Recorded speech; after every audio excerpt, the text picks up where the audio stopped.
test is in 4 parts: Part 1, Part 2, Part 3, and Part 4. Now look at Part 1. Part 1. First, you have some time to look at questions 1 to 4.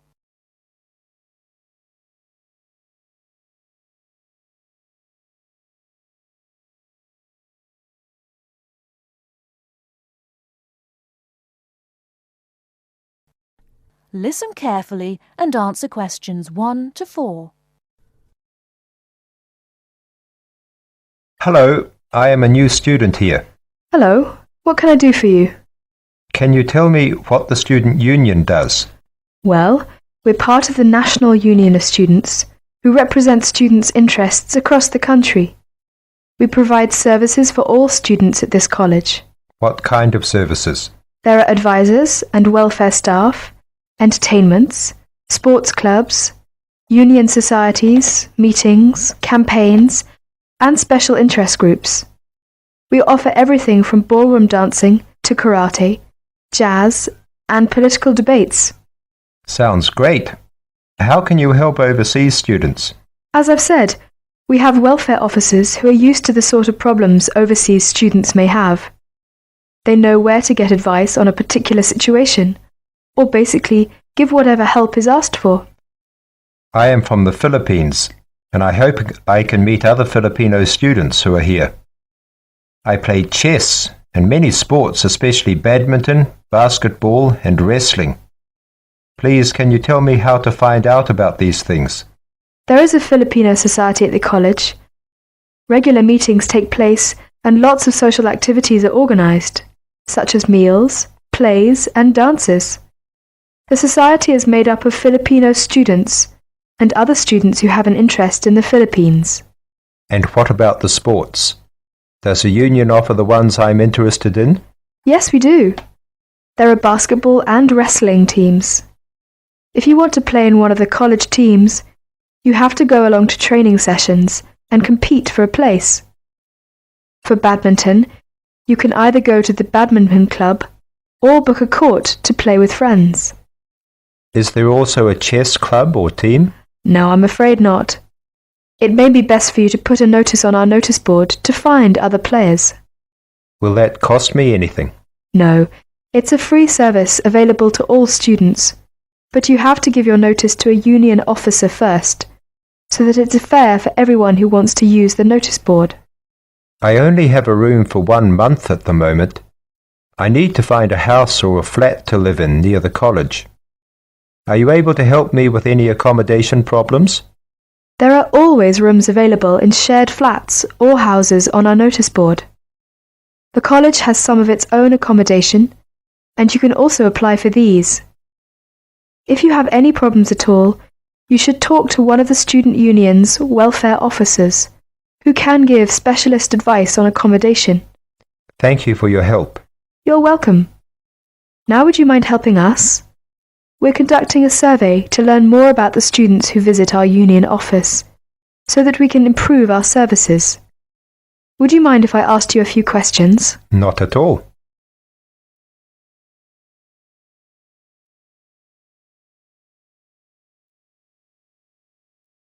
Now look at questions 5 to 10.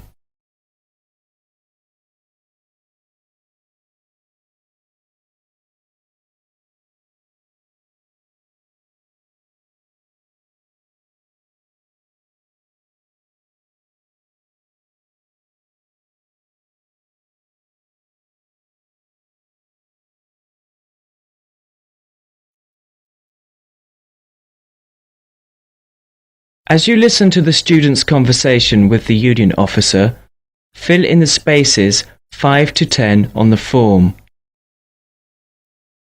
First, you have some time to look at the form.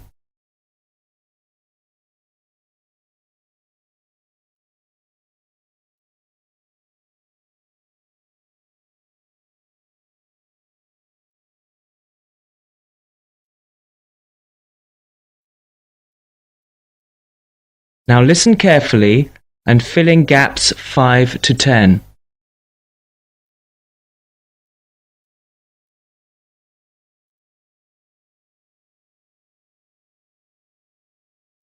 Now, would you mind helping us? We're conducting a survey to learn more about the students who visit our union office, so that we can improve our services. Would you mind if I asked you a few questions? Not at all.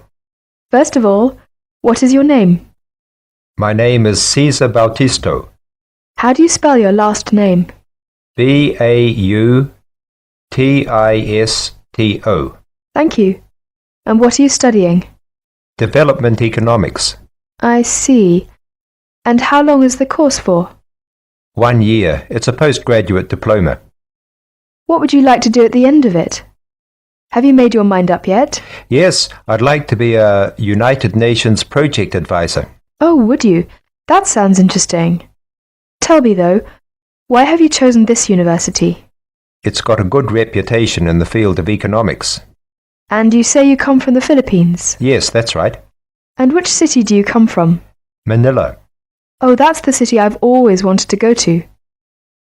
What do you do in your spare time? I go to play games. I love sports. Ah, yes, you mentioned that. Basketball, badminton, and wrestling, wasn't it? Yes, that's right. Okay, that's it. I'll add your name to our mailing list. We appreciate your help with this survey. If you have any suggestions, be sure to give us a call or drop by at any time. All right, I will. Thank you. Bye. Bye.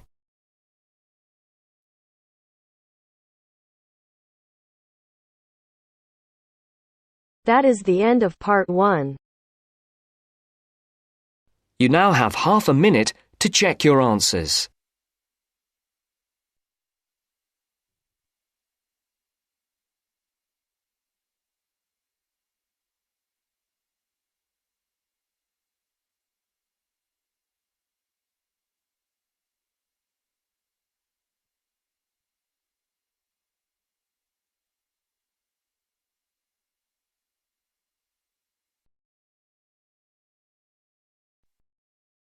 Now turns to part 2. Part 2. You are going to hear a talk on cultural shock. First, you have some time to look at questions 11 to 16.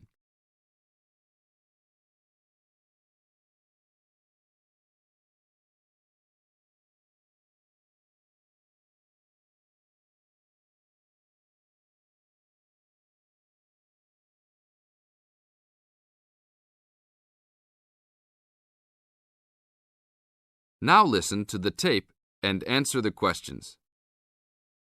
Hi, congratulations on finishing orientation for our study abroad programme.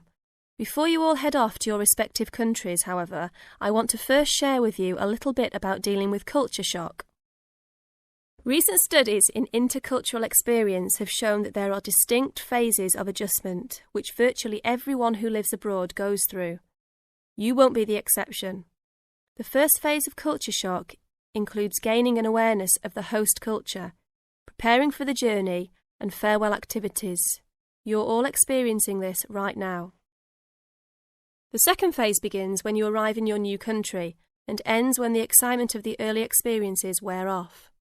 When you first get there, you will be overwhelmed. Initial impressions convey a sense of monumentality of the experience. You'll love it. During the third phase, you will start taking a more active role in your setting. This will produce frustration because there will be some difficulty in coping with even the most elementary aspects of everyday life. I remember not being able to find a toilet one day because I forgot the word for bathroom. Anyhow, your focus will shift during this phase to the differences between your new host culture and your home cultures. This can be troubling, but these sometimes insignificant difficulties can be blown into major catastrophes. That's why this stage is most often referred to as culture shock. Now look at questions 17 to 20.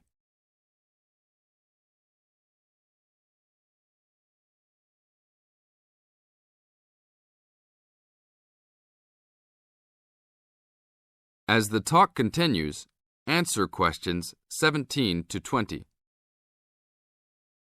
But relax, when this stage is over, you will slip into the gradual adjustment stage. You may not even be aware that this is happening. You will just begin to orient yourself and to interpret subtle cultural clues. The culture will become familiar to you, and you'll start to feel at home. The next phase will be your discovery that you have the ability to function in two cultures with full confidence, and you may even feel completely integrated into your new host culture. In this phase, you will also start to have a sense of shared fate concerning events abroad. The last stage is the re-entry phase when you return home. This can be for some the most painful phase of all. You will be excited about sharing your experiences, but you will realise that you have changed and won't be able to explain how or why. One set of values has already been instilled in you, another you will have acquired in your host country. Both may seem equally valid. It is important that you realise that all of these phases are a natural part of adapting to a new culture. Expect peaks and valleys during your stay, and feel free to discuss your feelings with the resident director. These culture shock phases tend to occur even with relatively short stays abroad. During your stay, if you feel a wave of bewilderment wash over you, remember this little talk and look back at your notes. One very typical reaction against culture shock is the tendency to hang out with other Americans. Remember, you are coming to a foreign country to get to know her people, language and culture better. If you avoid contacts with the foreign language, you cheat yourself and lengthen the process of adaptation. That is the end of part 2. You now have half a minute to check your answers.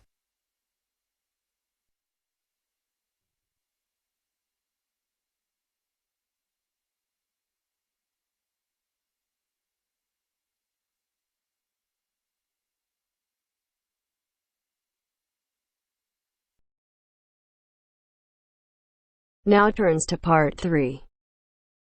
Part 3. You will hear a female and a male student talking about the mock exams that they have just taken. First, you have some time to look at questions 21 to 25.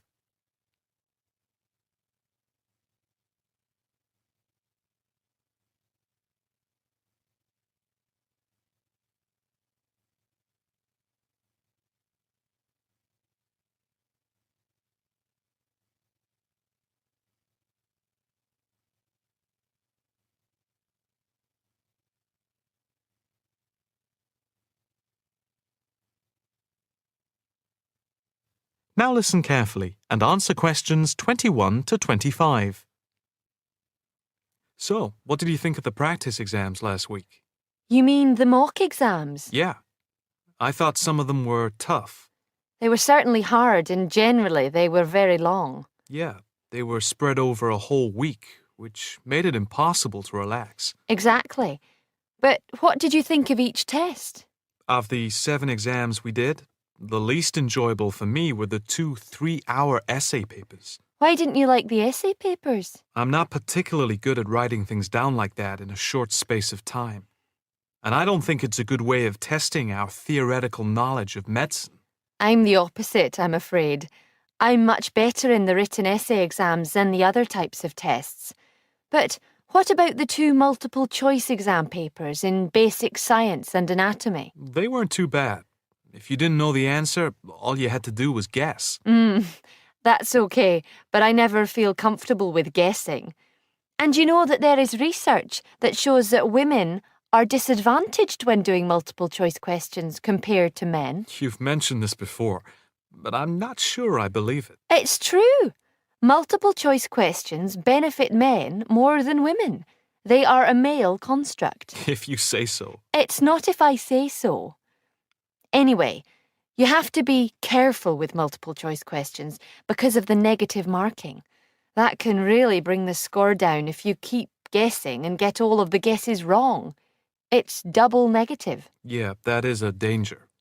What about the role play? Did you like that? Yeah, with the actors and actresses as simulated patients. Yeah, I thought that was by far the best part of the exam. Why was that?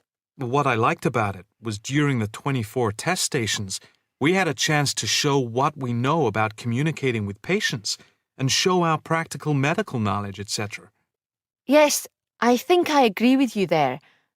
I enjoyed all of the stations, but I can tell you I was tired at the end. I have done a practice exam with 12 test stations, but not 24. It was exhausting, but also exhilarating. I agree completely. It lasted nearly 4 hours in total with the break. Before you hear the rest of the conversation, you have some time to look at questions 26 to 30.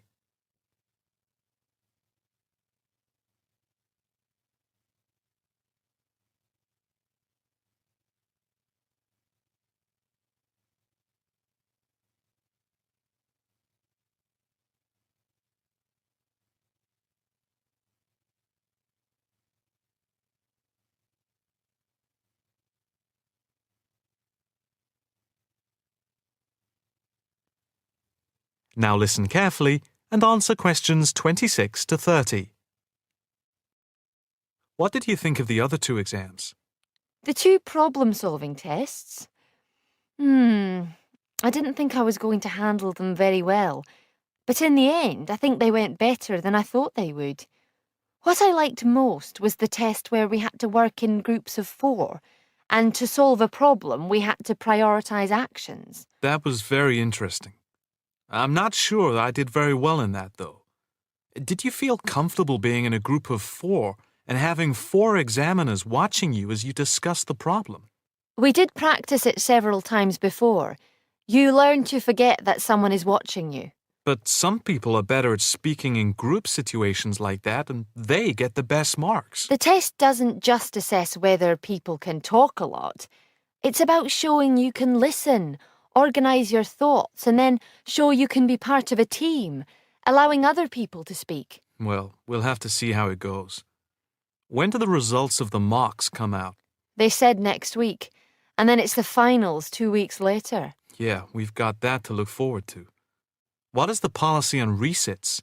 Why? Are you planning to fail? No, but, well, you know what I mean. The resits are held in September, and if there is any problem after that, it goes to appeal. We'll just have to make sure we don't fail any part of the whole examination. I certainly wouldn't want to do any of it again. Me neither. It's hard when you are not allowed to fail any of the exams. I bet they don't have that policy in any other subject. Probably not.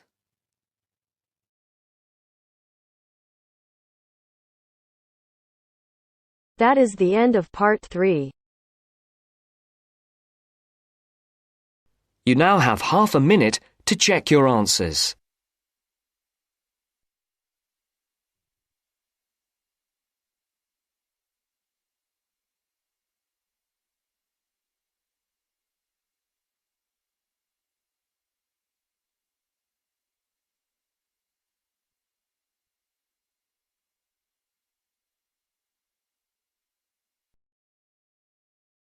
Now turns to part 4. Part 4. You will hear an orientation lecture on sports therapy. First, you have some time to look at questions 31 to 40.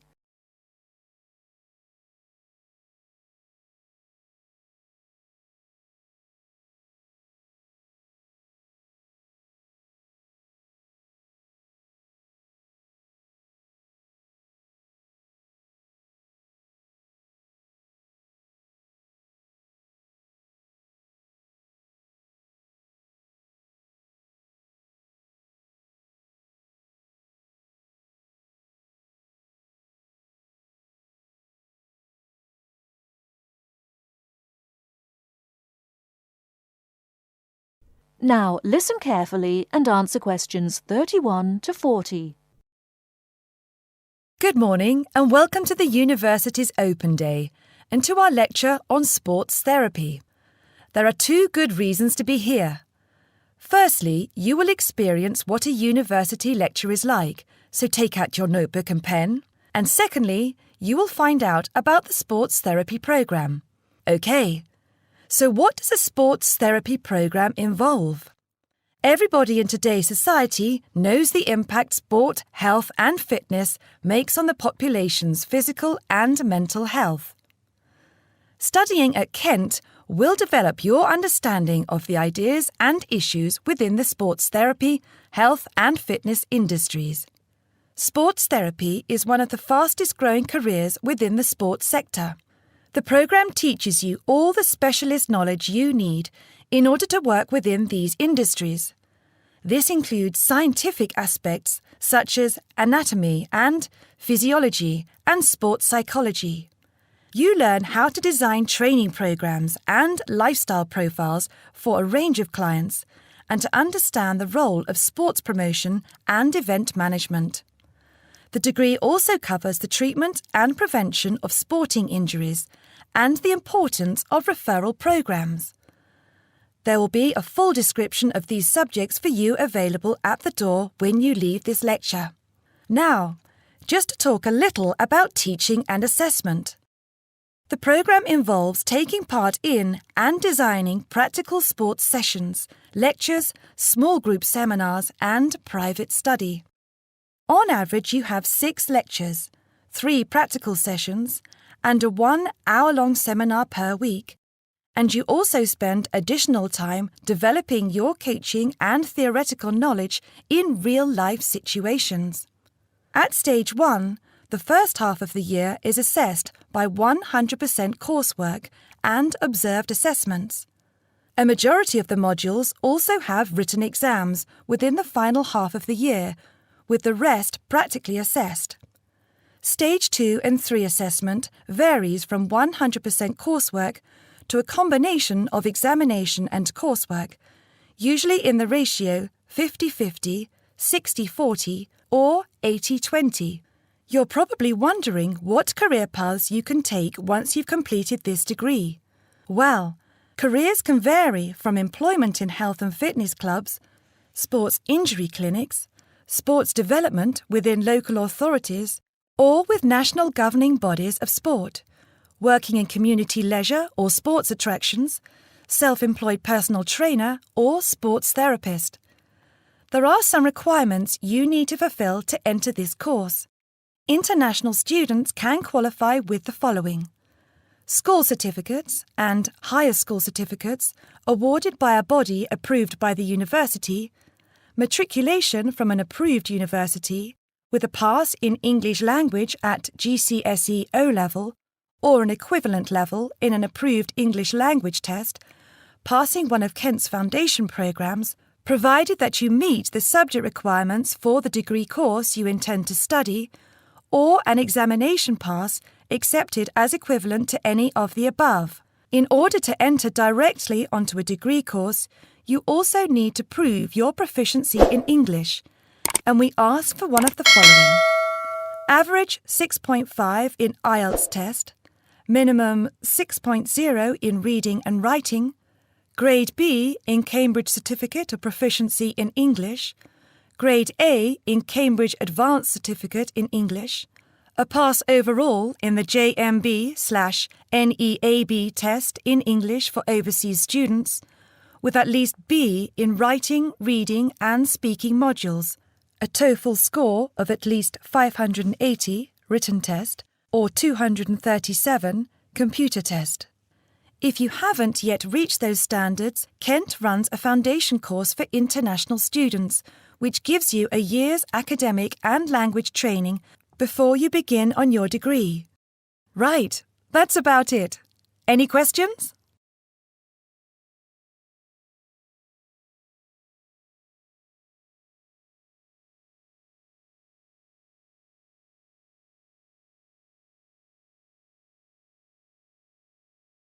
Thanks for watching. Here are other 2 videos. You can watch them as well. And if you haven't yet subscribed my channel, please subscribe it and hit the bell icon for my upcoming videos, and share these all videos among your friends.